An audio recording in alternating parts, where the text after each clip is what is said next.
Cuando yo tenía 18 años, yo estaba sentado en la segunda silla de este auditorio, en el segundo silla. Estoy grabado en YouTube. Estaba haciéndose un evento acá que se llamaba Las Noches de Humor Cristiano. Era el segundo año que lo hacían. Y yo vine, porque como desde pequeño me gustaba el humor, vine y me senté a saber qué era eso, humor cristiano. Nunca había escuchado eso. Y en el auditorio, cuando yo vi los comediantes cristianos que estaban aquí, yo dije, pero yo puedo hacer eso también. Y dije en mi corazón, algún día yo quiero estar allá arriba. Años después, pues fui parte del equipo, gracias a Yael Valenzuela que está aquí, y Israel, y fui parte de los humoristas que por varios años estuvimos en este lugar. Pero terminó ese ciclo y ya. Y estar aquí de nuevo 10 años después y presentando un libro para mí me llena de mucho gozo y me llena de mucha satisfacción. El corto, cuando yo lo vi ya editado, noté que tenía 3 historias que yo viví, y aunque lo escribí, no estaba consciente de haber escrito cosas que había vivido. La primera historia, si ustedes la recuerdan, era una persona que perdió su empleo, que lo cancelaron. Hace quizás 4 años, me parece, también me sucedió lo mismo. Teniendo un trabajo muy estable, muy bueno, fui cancelado, y esos primeros días fueron como desiertos. La segunda historia fue de una persona que se le dañó su carro, un Audi, que se supone que no se daña, es ficción, recuérdense que es ficción, y yo sé lo que es que se dañe un carro, mucho. O sea, yo puedo escribir un libro de eso solamente. El Dios de los procesos, para los que lo han leído, empieza con la historia de mi carro, Nissan Sentra, año 2002, pero se comportaba como el año 92 o 42 por ahí. Y yo viví tantas veces, porque cualquiera se le daña un carro, pero a mí se me dañaba en momentos especiales. Él olía qué tan importante era esa noche, esa prédica. Y cuando yo predicaba, por ejemplo, yo no soy un predicador de la prosperidad, pero yo creo en un Dios que prospera.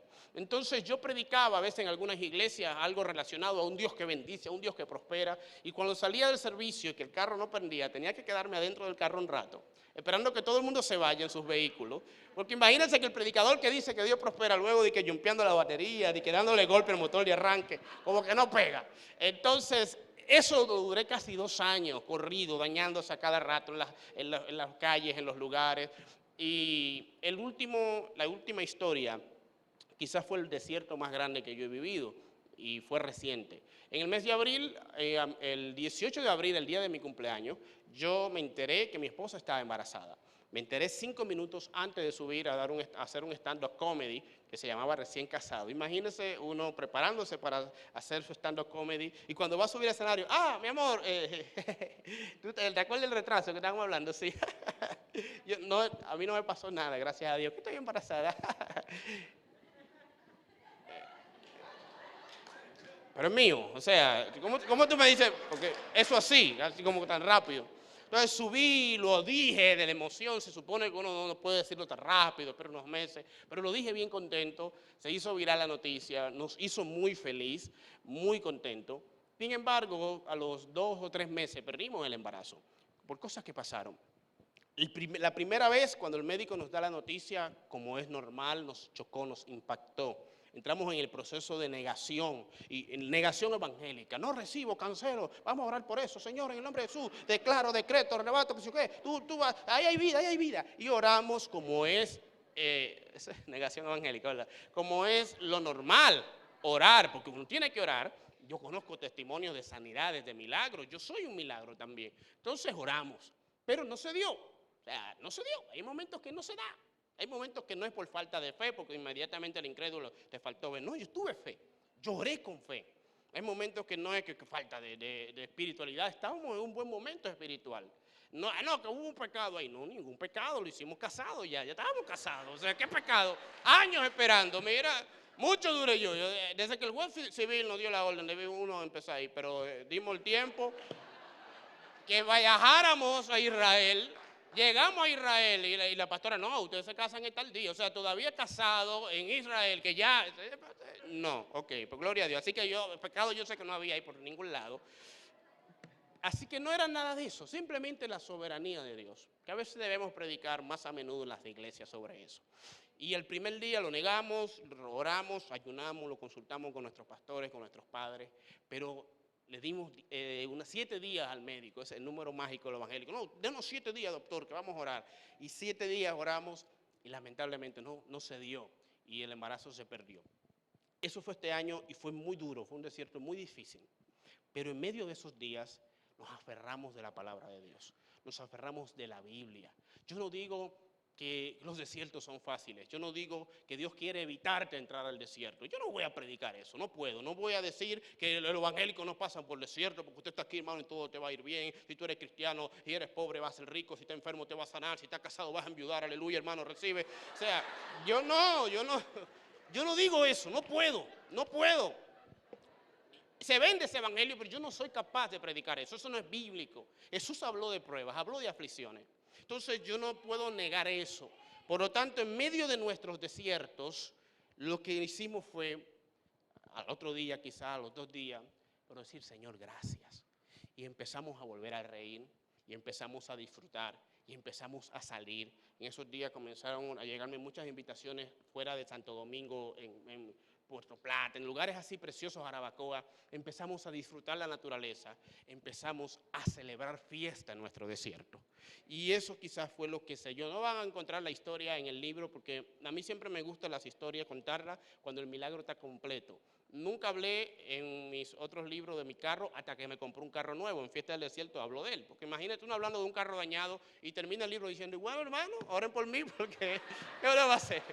Entonces, no hablé de la pérdida, porque lo voy a hablar en el libro cuando tenga el niño ahí con los brazos. Y ese va a ser el testimonio, ¿verdad que sí? Amén. ¿De dónde nace el tema? Yo me crié, como la mayoría de ustedes saben, en una iglesia pentecostal. Mi formación es pentecostal, yo soy pentecostal.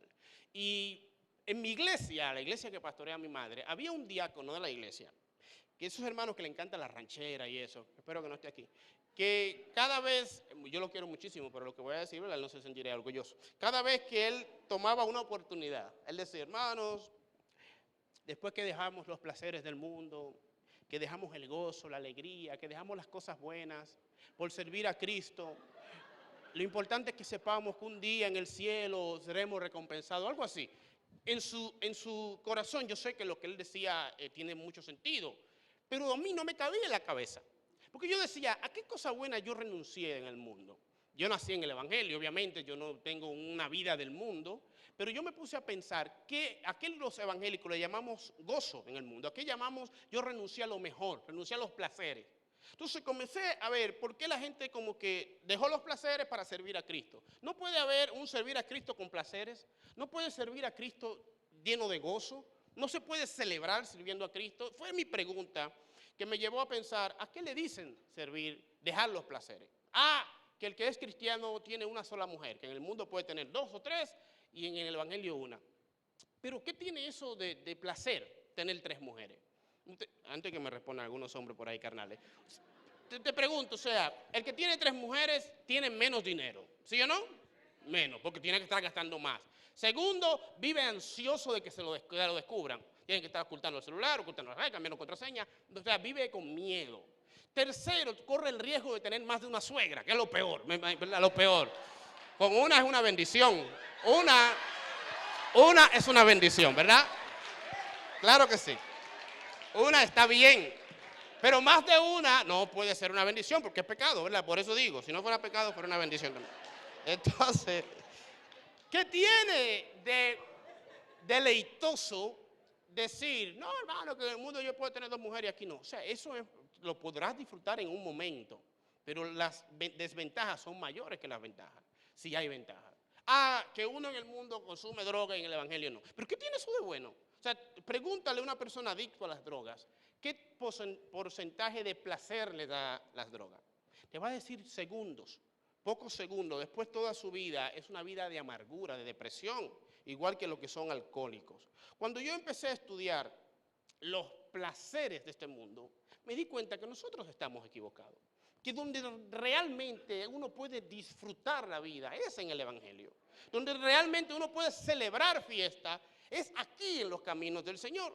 Y si tú estudias a Cristo, se da cuenta que Jesucristo era una persona alegre. Empezó su ministerio en una boda. Y el que sabe cómo hacen los judíos boda, saben que son las personas más fiesteras, celebran su boda. Y Jesús termina su ministerio en una cena, comiendo. O sea, la última cena, era una última cena, no era la Santa Cena que damos en la iglesia con un pedacito de pancito y un juguito de uva. Mira, hermano, la Santa Cena, yo nunca vi una cena ahí. Póngale la Santa Picadera, póngale, ¿verdad?, el santo símbolo, porque eso cena no es. Digo, yo pensando cuando era niño. Ahora que sé de los presupuestos de las iglesias, sé que no da. Pero yo sé que Jesús no dio un pedacito de galletita y un juguito de uva del Welch. No, hubo cena, comida. Y en Corintios hubo otra cena igual, conmemorando esta, tan peligrosa que decía Pablo, algunos de ustedes vienen de glotón a la cena del Señor. Y, o sea, que para ser glotón no hay que se comía 15 galletitas de esas. Es imposible ser glotón así. O sea, Jesús comienza en una boda y termina en una cena. Pero si usted estudia en la Biblia, se da cuenta que hasta Dios tiene sentido del humor. Y uno no encuentra el humor en la Biblia. Pero yo me he dado cuenta que sí. Nosotros los predicadores tenemos la culpa que la gente no vea el gozo en el evangelio. Porque cuando hacemos el llamado al arrepentimiento, lo hacemos como insistiendo tanto. Y nada que se insiste mucho puede ser bueno. Nadie te insiste para que coman un chocolate, nadie te insiste para darte un dinero o para que leas un buen libro. La gente te dice, léelo, te va a gustar. Porque lo bueno no se insiste, se presenta y la gente nota lo bueno. Pero ¿cómo hacemos el llamado? Yo identifico 3 tipos de llamado. El predicador, cuando la gente no se convierte, empieza con el llamado llorón. Hermano, venga Cristo, hermano. El Señor puede ser, venga ahora, hermano, y es su día. Y después que lloramos y nadie se convierte, vamos al segundo nivel. Sacamos una carta debajo de la manga, el llamado oferta. Venga ahora, hermano, venga ya. Jesucristo va a resolver tu problema. Llame ya, hermano, ahora. Sí, Señor. Uno, Marquito, 1 hora, un maratón, ¿verdad? Aparecemos. Cuando nadie se convierte, vamos al tercer nivel. Es el que dejamos de último, el llamado terror. ¿Está bien, hermanos? Que si nadie se quiere convertir, no hay problema. No se convierta. Pero una pregunta. ¿Qué pasaría si al salir esta noche de este lugar, un camión viene y te choca, la muerte te arrebata, el corazón tuyo cae debajo de las gomas del carro, los ojos por los cristales? ¿A dónde irías esa noche, hermano? Uno hace ese tipo de llamado y la gente sale huyendo porque dice, ay Dios, ¿qué es lo que quieren venderme aquí? No, yo no quiero eso. Porque queremos obligar. Si uno dejara de insistir y de presentar el evangelio, la gente se convirtiera con más gozo. ¿Por qué? Porque el evangelio de por sí significa en griego buenas noticias. ¿Y quién da una buena noticia con una cara triste? Entonces, si usted conoce el evangelio, usted predica el evangelio y el evangelio por sí solo va a traer al arrepentimiento a la gente. La Biblia nos muestra a un Dios alegre. Por años yo escuché en la iglesia hablar del Dios justo, del Dios santo, del Dios misericordioso, paciente, fuego consumidor, del Dios vengador, del Dios amor. Y yo creo en todas esas características de Dios, pero nadie, en 28 años de edad que tengo, nadie me habló nunca del Dios alegre. Y ese también está en la Biblia. Sofonías 3:17, Jehová está en medio de ti, poderoso, Él salvará, se gozará sobre ti con alegría, callará de amor y se regocijará sobre ti con cánticos. A mí nadie me dijo que Dios cantaba, ahí lo dice, y lo hace con alegría. Y ahí fue que yo me di cuenta que en la Biblia tenía que haber sentido del humor en algún lado. Y empecé a estudiarla ahora como el humorista, como el que tiene humor. Y empecé con de cuántas formas Dios pudo hablarle a Balaán, por ejemplo, el profeta Balaán. De muchísimas. Pero ¿qué usó para hablarle? Una burra. Sansón tenía una pelea con los filisteos. Dios pudo darle una espada, pudo darle una piedra. ¿Qué le dio? Una quijada de un burro. Y dice alguien que si Dios usó la quijada de un burro, ¿qué no haría con un burro entero? Dígale que está a tu lado, déjate usar por el Señor. No, mentira, mentira. Cuando usted estudia, gracias. Cuando estudia a Sara y Abraham, yo pregunto, ustedes me responden, si Dios le da a una pareja de 60 años un hijo, ¿no sería eso un milagro? Claro. ¿Por qué Dios no se lo dio a los 60? A los 65, a los 70 años. No, Dios esperó los 100 años de Abraham y 90 de Sara. ¿Usted se imaginó cómo era Abraham y Sara cuando Dios les dio ese hijo? ¿Usted se imaginó a Sara camino a la farmacia a decir a la señora, estoy embarazada? Y la señora pensando, ¿cómo lo va a amamantar ese niño? O sea, eso tuvo que ser un milagro.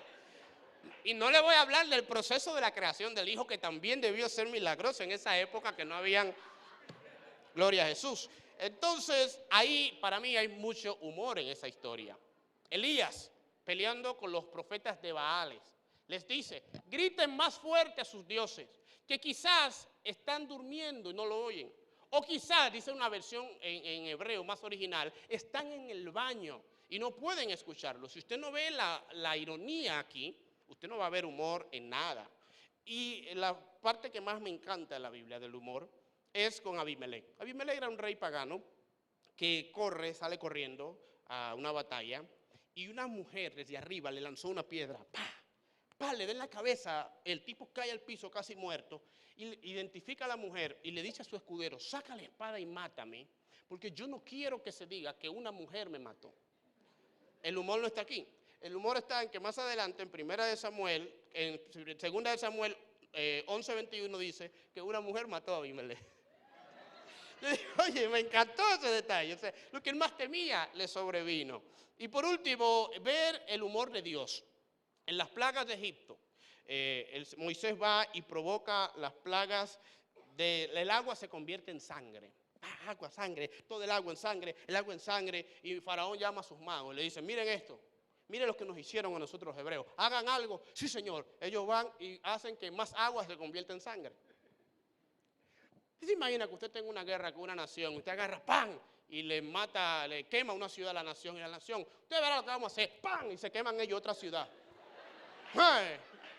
Matamos más que ustedes ahora. O sea, con las plagas de los piojos fue así. O sea, ellos van y Moisés provoca piojos. ¡Fah! Ellos dijeron, tú verás lo que vamos a hacer. ¡Fah! Y provocaron más piojos. Y ahora tenemos más piojos, pero lo hicimos nosotros. Gloria a Dios, hermano. O sea, el que no ve humor ahí quizás está prejuiciado, entiende que la Biblia es tan seria que no puede tener algo de humor literario para enseñanza. O yo no sé, no lo vio.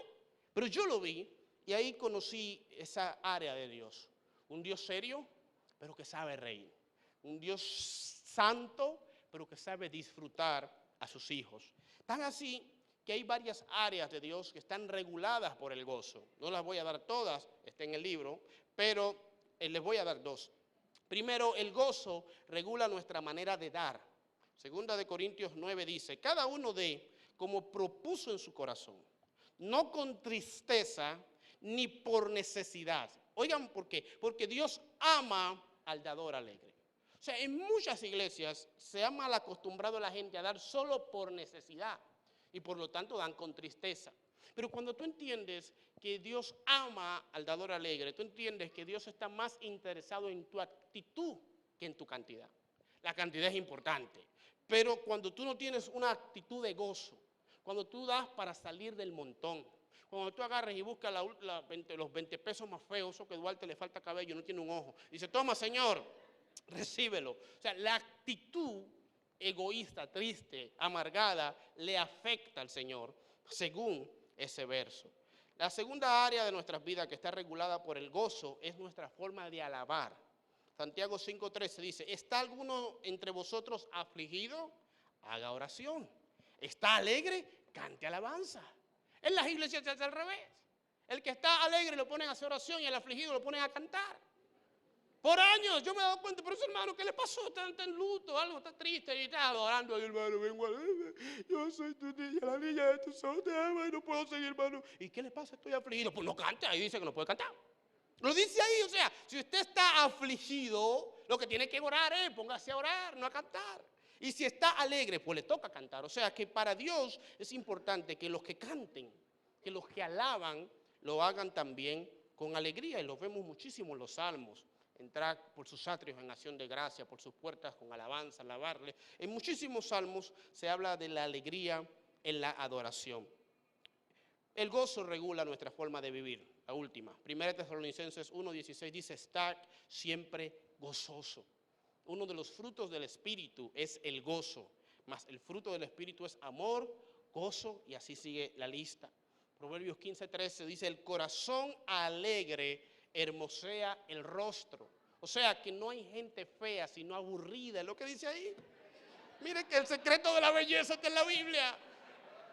Dice un proverbio por ahí bien conocido, que una mujer que no tiene pretendientes porque enseña poco los dientes, ¿verdad? Así que no es tu caso, Nicabli, ¿verdad? Porque Nicabli le enseña mucho. Pero yo siempre he dicho que tu sonrisa predica. Hay momentos en esta era que vivimos donde los vecinos ya no nos conocen, no nos conocemos, no era como antes, que tus vecinos quizás nunca sabrán cuál es tu iglesia, nunca sabrán cuál es tu religión, nunca sabrán a qué te dedicas.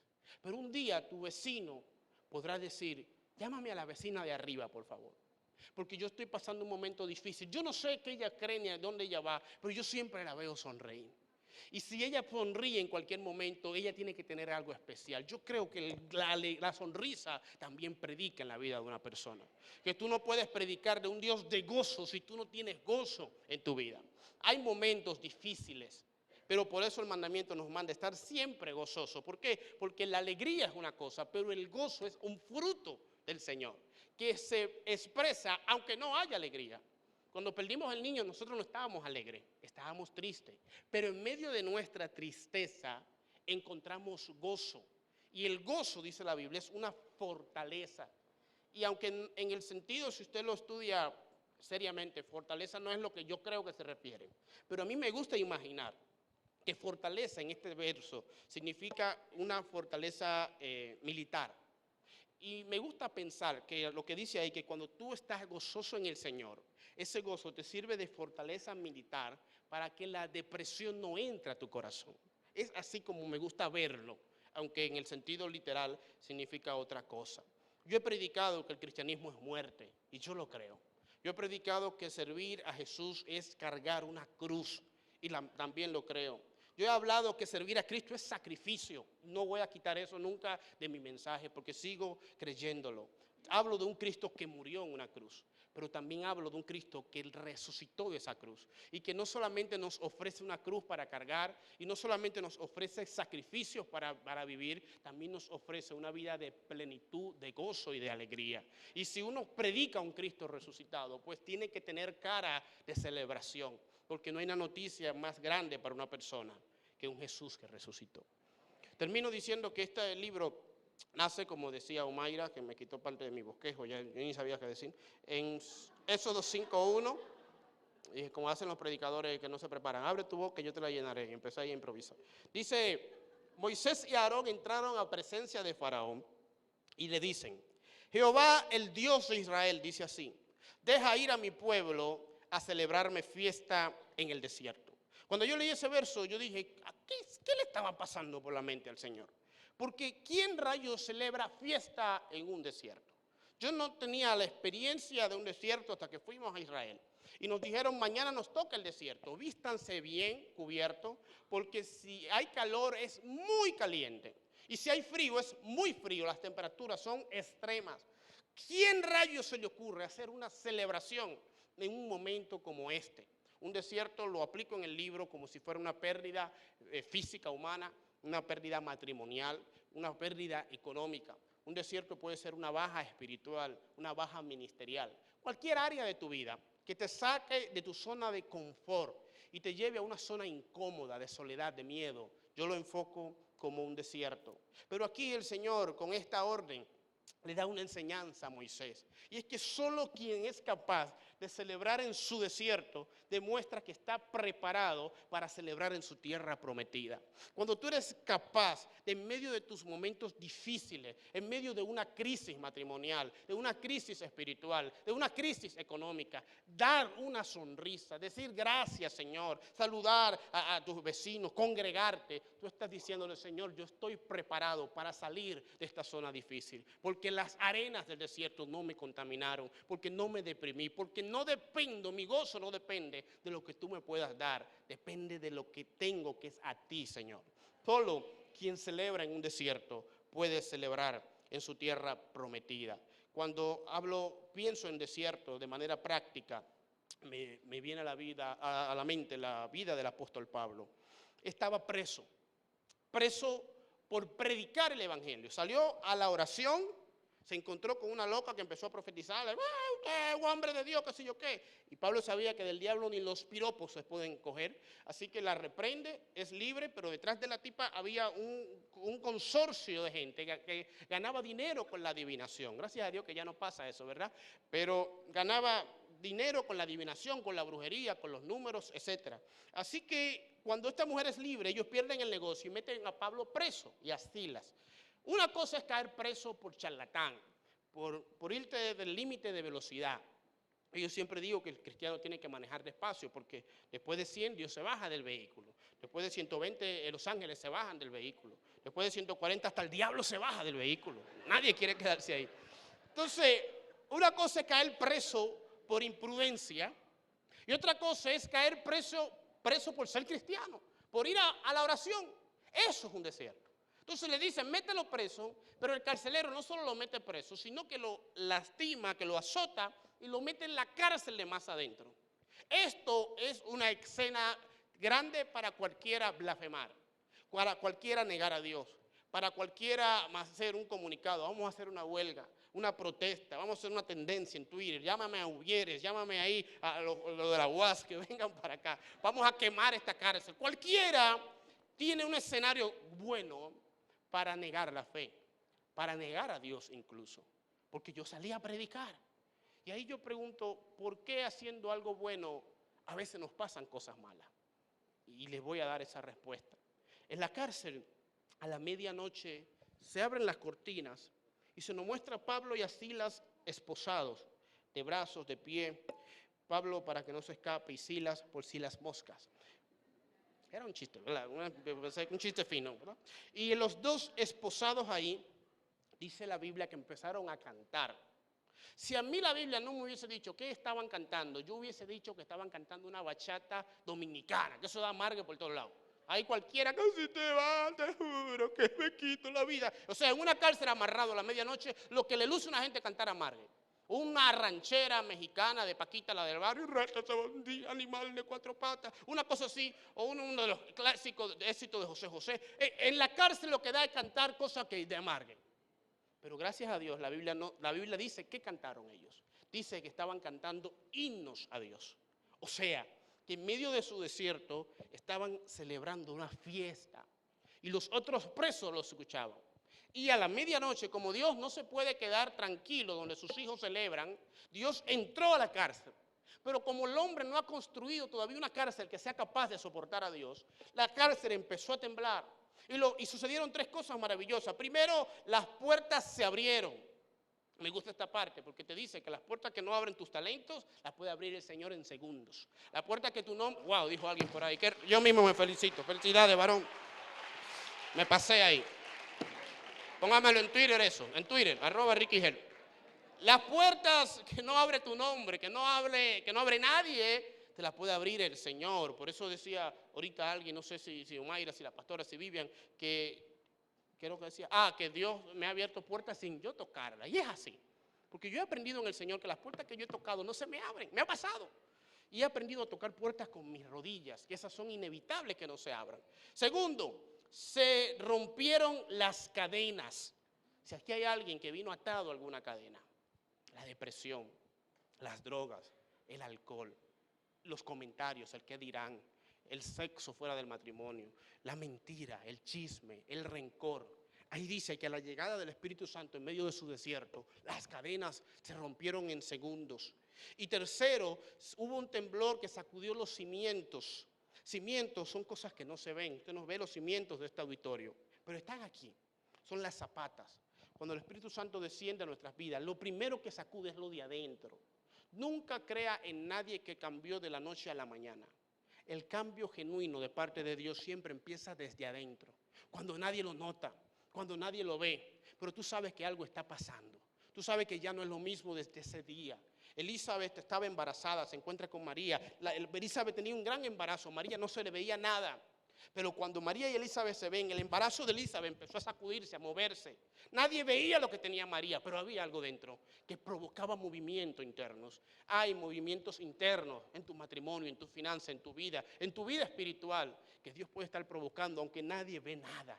Aunque ni tú mismo ve algo, pero tú sabes consciente que algo ya no es lo mismo. Lo tercero que sucedió, cierro el iPad, cuando un predicador cierra el iPad es porque ya está en la parte final.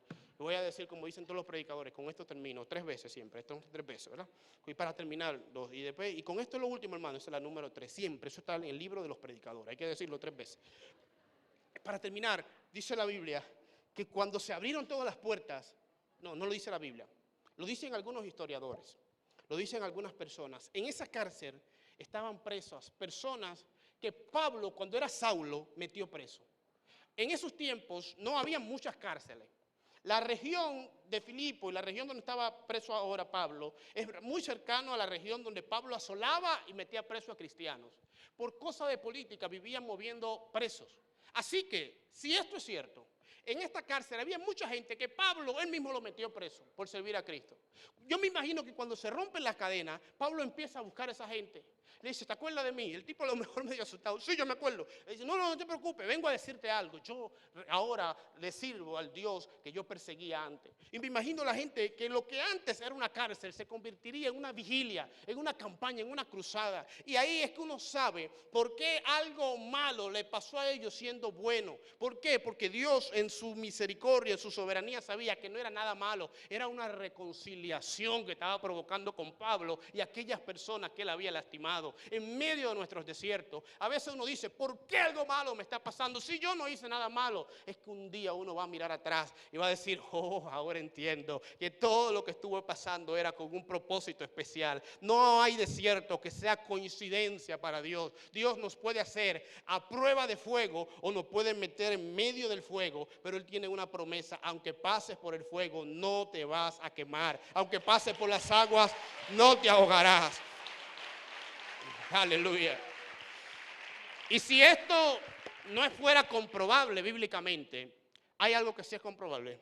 El carcelero, cuando sabe que los presos, que se tembló de tierra y se caen las cadenas, él dijo, se escaparon.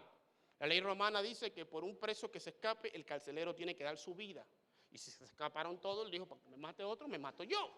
Saca su espada y cuando se va a matar, Pablo, que está al final, en su culto ahí, recolectando las ofrendas, dando abrazos, no sé yo qué, era predicador, esa parte siempre no se puede quedar. Ustedes verán ahorita cuando terminemos este momento. Pablo ve al carcelero, cartelero, que también daba cartas a los presos para cuando se iban libres, así que aplica. Pablo lo ve que se va a matar, eso es bíblico. Si yo fuera Pablo, yo, Ricky Hell, Jehová siempre tiene la venganza. Dice la Biblia, mía es la venganza, yo pagaré. Lo dice el Señor, ¿verdad? A este tigre le dijeron que me meta preso, pero agarró y me azotó. Me metió en la última, la de los criminales, y me amarró como que yo me metí preso aquí como por delincuente. Fue predicando, yo me iba a escapar de aquí. Pero mira lo que me hizo.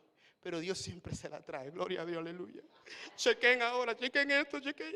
Y el tipo ahí, amén. Dale para allá, hermano, hasta el fondo, gloria a Jesús. Por meterte con un ungido de Jehová. Con los hijos de Dios nadie se mete, arrebato, ¿verdad? Algo así. Eso soy yo. Pero Pablo sabía que Dios no obra en lo ilegal. Que la peor venganza que puede hacer Dios a un enemigo nuestro es convertirlo en un amigo de nosotros. ¿Quieres terminar con un enemigo? Gánatelo de amigo. Así que Pablo le dice, ¡güey! No te mates. Estamos todos aquí. Y cuando el tipo vio eso, dice, wow, ¿qué puedo hacer para ser cristiano? Y Pablo le da una promesa que aunque no aplica para todo, porque fue muy especial para él, hay mucha gente que se ha agarrado de esa promesa en fe y Dios le ha resuelto también eso. Pablo le dice, cree en el Señor Jesucristo y serás salvo tú y tu casa. Así que, si esta cárcel provocó que este hombre y su familia vinieran a Cristo, benditos sean los desiertos. Gracias. Siempre hacemos fiesta, hoy hacemos una fiesta, unidos danzamos, con gozo celebramos, fiesta, hoy hacemos una fiesta,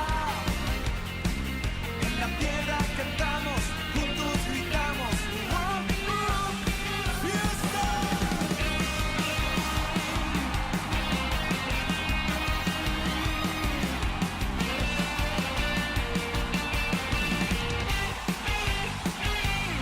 Lo que se canta en el cielo, cantamos en la tierra, al que se adora.